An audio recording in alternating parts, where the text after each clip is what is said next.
The first problem is to find the complete incidence matrix and a reduced incidence matrix for the given oriented graph and also determine the number of possible trees. This is the given oriented graph. Oriented means the direction of the current flow is given in the graph itself. Okay. In the solution part, first we have to write the number of nodes and the number of branches for the given oriented graph. There are 4 nodes A, B, C, D and 5 branches 1, 2, 3, 4, 5. Okay, so we have to write the number of nodes and the number of branches. So next we are going to find out the complete incidence matrix for the given oriented graph. For that we have to remember these 3 conditions. The first one is the matrix element value is equal to 1 when the branch leaves the node. That value is equal to -1 when the branch enters the node. Its value is equal to 0 if there is no connection between node and branch. So these 3 values are important in this complete incidence matrix. Okay. So next we are going to take these nodes to represent the row values and the branches to represent the column values. Okay, we have to write A, B, C, D here and 1, 2, 3, 4 on the top of this matrix. So next we have to write down the values for each node with respect to that branches. Okay. First we have to consider the node A. At that node, the first branches enters. So we can say its value is -1. Branch enters the node means its value is -1. So here we can say its value is -1. At this node, the second branch is leaving. So we can put +1. Third, fourth and fifth branches are not connected with this node A. We can simply put 0, 0, 0. So next we have to take this B node. At this node, there is no connection with this first branch. So we can say its value is 0. The second branch is entering into this B node. We can put -1. Third and fourth branches are leaving from this node. So we can mention the value as 1 for this third and fourth values. Okay. So next there is no connection between this B node and fifth branch. Simply put 0. Similarly, we can take the values for this C node. Okay. Finally, we can get the values for this D node. At this node, that first branch is leaving. So its value is +1. There is no connection between the second and fourth. We can put 0. Third and fifth branches are entering into this D node. So we can put -1. This is the complete incidence matrix for the given oriented graph. Do you all understand? After getting the complete incidence matrix, the reduced incidence matrix can be obtained by eliminating the last row of that incidence matrix. Do you all understand? So we can simply eliminate this last row to get that reduced incidence matrix. So this is the reduced incidence matrix for the given oriented graph. Next we are going to find out the number of possible trees in the given oriented graph. It can be obtained by using the formula determinant of the multiplication of the reduced incidence matrix and the transpose of this reduced incidence matrix. Okay. So this is the formula. We have that reduced incidence matrix. Then we can get that transpose of this incidence matrix by changing the column to row, row to column of this one. Okay, so we can get -1, 0, 0 as a row here. Do you all understand? So next we are going to multiply these two.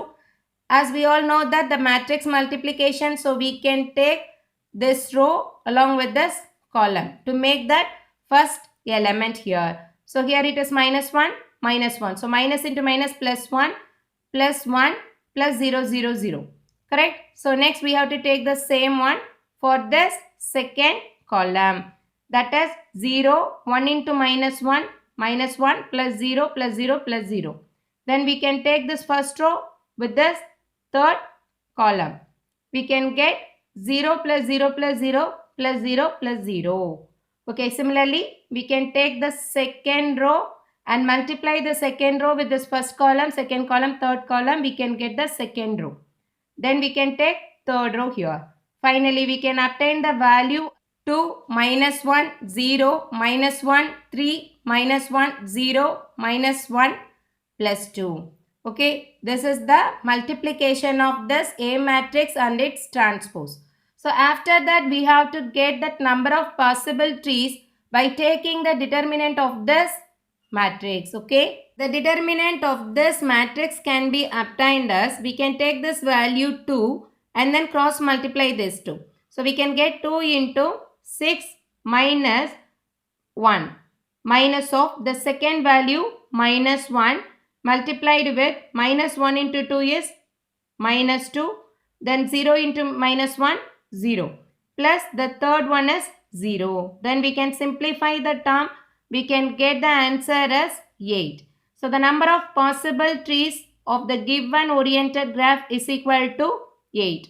We can make 8 trees from that oriented graph. Do you all understand? So that is very important problem. So next one is to find the incidence matrix for the given network. Okay, so here they have given us a electric network, not a graph. So first we have to convert this electric network into the graph and then find out the incidence matrix. Okay, so for that we have to take that node points here. So this is the first node A, here it is B, the common point is C. Okay, there are 3 nodes. Do you all understand? Then we have to mark a nodes here A, B, C. After that, we can connect the branch lines. As we all know that the network elements can be replaced with the branch line. Branch line means line segment. The current source can be replaced with the open circuit. Voltage source can be replaced with the short circuit. Do you all understand? So let's start with this node A. Here the current source is replaced with the open circuit. So we can simply leave this current source. Then there is a capacitor between this A and C node. It can be represented with the branch line like this. Okay. Then the inductance is between A and B. That can be represented with the branch line like this. So this is the first branch line. This is the second branch line. Okay. So next one is B to C. There is a resistance connected in series with this voltage source. Voltage source can be replaced with the short circuit. Correct? So we can replace this resistance along with this voltage source as a branch line. Okay, this is the third branch line. Okay, so there is one more resistance between this B and C in parallel with this resistance. That can be represented like this. Okay, so now we have obtained 3 nodes with 4 branches. This is the fourth one, right? Convert that into oriented graph. Oriented means direction of current flow is very important. For that we can take this current source. So here the direction of that current flow starting at this point and it is getting divided between these 2 branches. So we can place the arrow mark like this. Okay. Then this current source can be obtained like this. Okay. Here from B to C can be represented in this direction. So this is the oriented graph for that given electric network. For this graph we are going to write the incidence matrix. So that can be obtained like this. Okay. So this side the node represents the row values. Here the branches represent the column values. Okay. There are 4 branches. Do you all understand? So now here we can take the value. At this point A, both 1 and 2 are leaving. So leaving means what? Plus 1. Okay. There is no connection with this third branch as well as fourth branch. So simply put 0. At this B node, these 2 second as well as third branches are entering. Entering means what? Minus 1. Okay. There is no connection between this first and B node. We can put 0. Fourth branches leaving from this node, we can put that value as 1. Similarly, at this point C, first branch is entering. Entering means minus 1 and the third one is leaving. Leaving means plus 1 and here fourth one is entering. We can put minus 1 There is no connection between the second and C node. Simply put, 0. This is the incidence matrix for the given network.